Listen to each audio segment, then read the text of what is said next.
My God, what a wonderful place. Hello, folks. This is lovely. This looks like where we might host a lovely middle-class swingers convention. This is marvellous. Whatever you do in your own time is okay with me. That's fabulous, folks. Well, we're at the house. We're at the house. I don't like being out the house. I don't enjoy being out the house. I miss my babies. I miss my precious kids back home.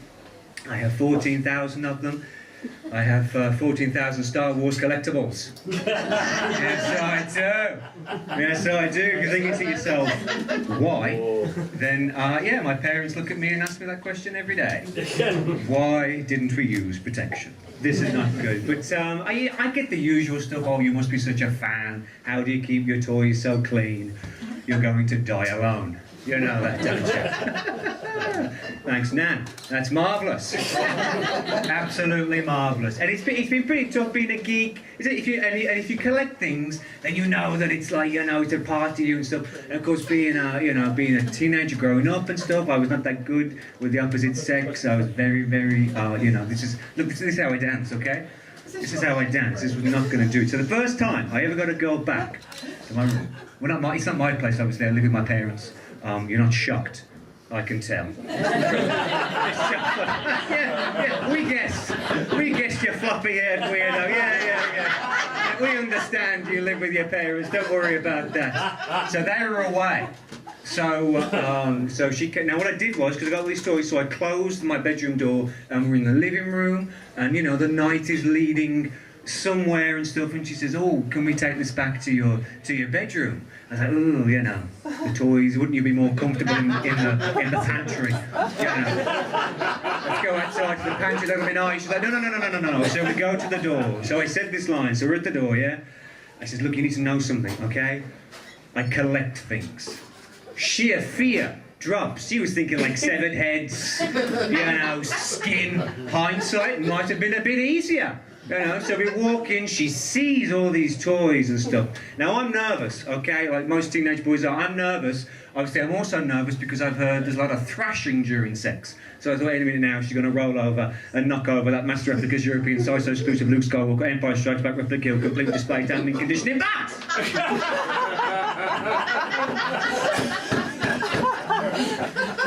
She said, "So what do you want to do now?" I was like, "Let's just lie still and try not to touch that thing." Okay? Still, she was not deterred. She still found me sexually attractive, so we continued, and she was like, "Oh, be bad. Do something bad." I was like, "Yeah, girl, I can be bad. Oh, I know what I'm saying." She was like, "No, yeah, do something bad." I was like, I'm gonna rap. I can be bad. I can smoke on the bus. Not play my music too loud. Yeah. She's like, "Jesus, no. Just do something bad." So I was like, "Oh, yeah. Okay." Moses. Whoa, you know what I did? I picked up that Han Solo figure and I ripped his arms and legs off. Brother God. She says, "How do you feel?" I said, "How do you feel?" Just killed one of the kids. Jesus Christ. That was the first and only time. No part of me is complete without Star Wars. I've got Star Wars tattoos, I've got my socks, I've got my Star Wars boxers on. No. What? I don't know, give us 10 quid and afterwards I don't mind. Well, I'm a starving comedian, folks. Whatever you got, I'm not going to lie to you, it might be disappointing. But that's okay. That's okay. So a couple of years ago, what did you do? So this is where the sex therapy happens in the film, as they slowly like to watch that. Now, anyway, so where was it? Yes, so the Star Wars fans. So a couple of years ago, have we seen the first Star Wars? Yeah. At least the original one? Yes. Yeah. I'm the only one older. Thank you, Noddy Holder. Thank you very much for that. Here he is. It's Christmas! Not just yet, pal. Give it till December 1st and you'll be raking in the royalties. Oh, God. That's the pension fund. Oh! Over here we have the local sex offender. We're going to have a marvellous time, sir. Marvellous, thank you. I will get back to the set momentarily. As we saw, I'm a big Star Wars fan. I go over to Tunisia, where they filmed the original Star Wars. I saved a lot of money, and I went because the set is still working. You can still go and see that set. So I went over there, and I went to the hotel. I went to the booking. I said, "Hello, Mr. Booking travel agent man. Can I book a trip to go and see the Star Wars set?" He said, "No, you can't. This is a true fact." He said, "Because ISIS have taken over the set and are using it as a base." So I thought, well, sweet Mother of Mary, the only thing I could do, any self-respecting Star Wars fan could do. So I joined ISIS.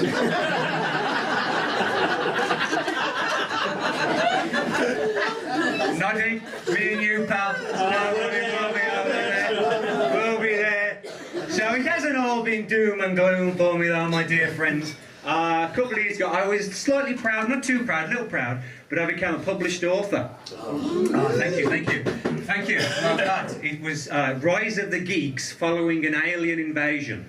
If you're thinking to yourself, light-hearted, then yes, it was. But what I'm about to tell you, folks, is I'm using it for therapy, because it's a true story. Okay, so I'm halfway up the Edinburgh Fringe Festival, which is like the bad point for comedian. You're like, oh, God. And I got a call, okay, from Burbank, Hollywood, California. And I haven't changed this. Comedians think I've written this. I haven't. This is how the conversation went. Hi, am I talking to Jonathan Hipkiss? I said, speaking. Oh, my God!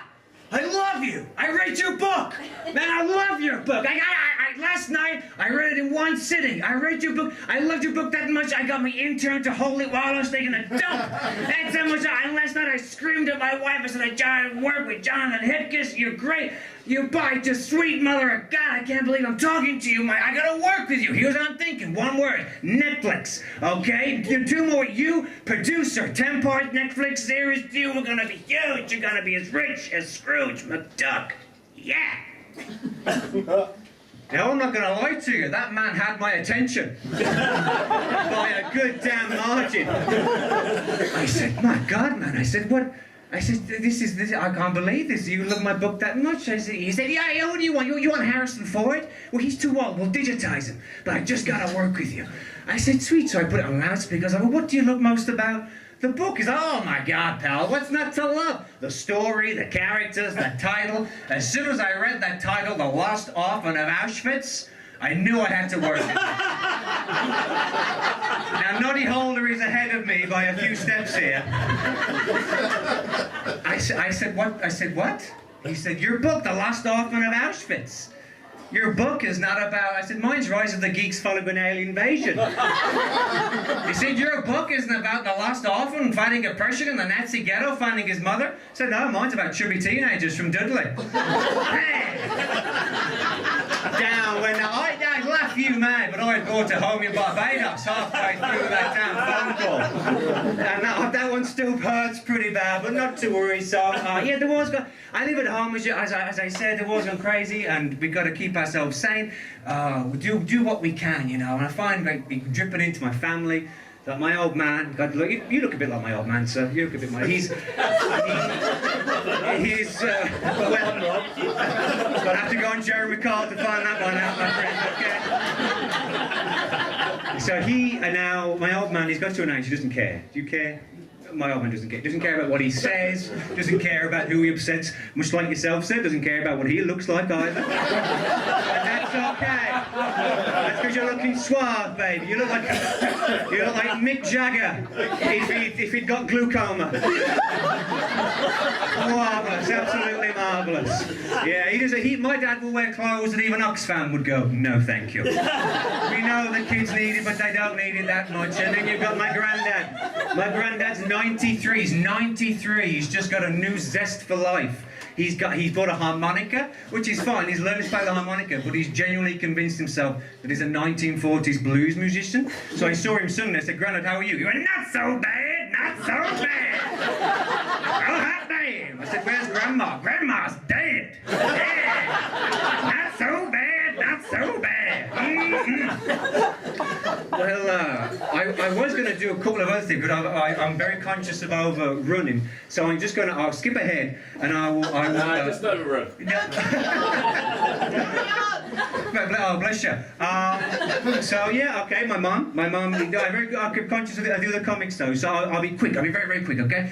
So I've grown up in Dudley. This is a hard land, okay? A hard land to grow up in. On the streets of Dudley, if you, like everybody else, you have water fights with like water guns and water bombs. We had a kid, he always brought a boiled kettle. It was pretty hardcore, I'm not going to lie to you. And we had a lovely lady up our street, all the neighbours called her Mad Carol. They call her that because she was a paranoid schizophrenic with diagnosed delusional disorder. And we thought Mad Carol was a pretty harsh term to call her, because to a group of 6-year-old boys, she was the best game of knocked or run you ever played. We had a committee. What's the matter, Carol? Someone's at the door, someone's at the door. Sure they are. Yes, they are, Carol. But she predicted one thing. Carol predicted that Donald Trump, but this is true, will one day become president of the United States. So if you notice that very subtle shift into some political satire, that's what I'm going to do for you now. But I'm not going to attack Donald Trump, I'm not going to say anything about Donald Trump. No, for you tonight, my dear friends of Long Buckby, I will become Donald Trump. So it's very easy to do this, okay? You can do it in 3 steps. You can do a De Niro. You're talking to me, I'm talking to you. Suck on a lemon. Do your hair. And you get the Donald, okay? That's so great, so good. And we're gonna have a great time. So we're gonna end now on a press conference, okay? Let's imagine that Donald is hosting a press conference and he's coming up. So these are things. He's been fairly family friendly, but these are things that Donald Trump hasn't said, but one day will.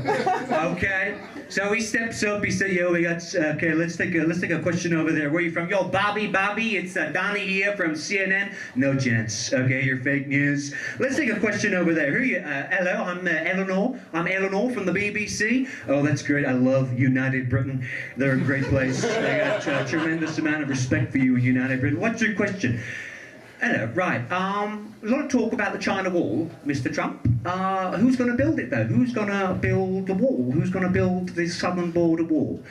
Okay, the wall is going... Now, this is where Donald Trump is a brilliant improviser, okay? Because he plucks stuff out of thin, okay? The wall, we're going to build the wall, and the wall is going to be built by Bob the Builder. Okay. I know Bob, he's got tiny Caucasian hands. And he's a wonderful guy. Let's have a question over there. What's your question? Yeah, guten Tag, Mr. Trump. Oh, great, here we go, the French.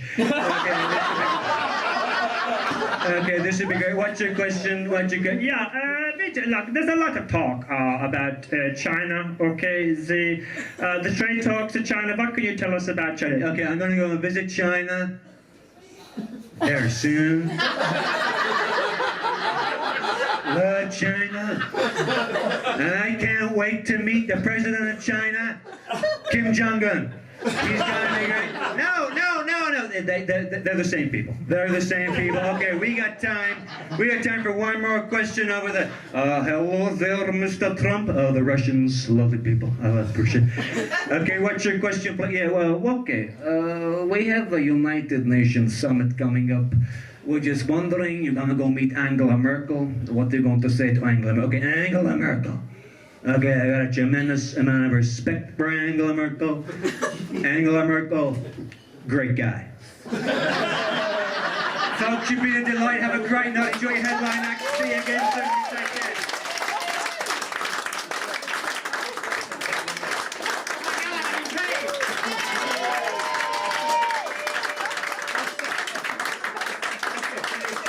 Hipkiss. He's all right, wasn't he?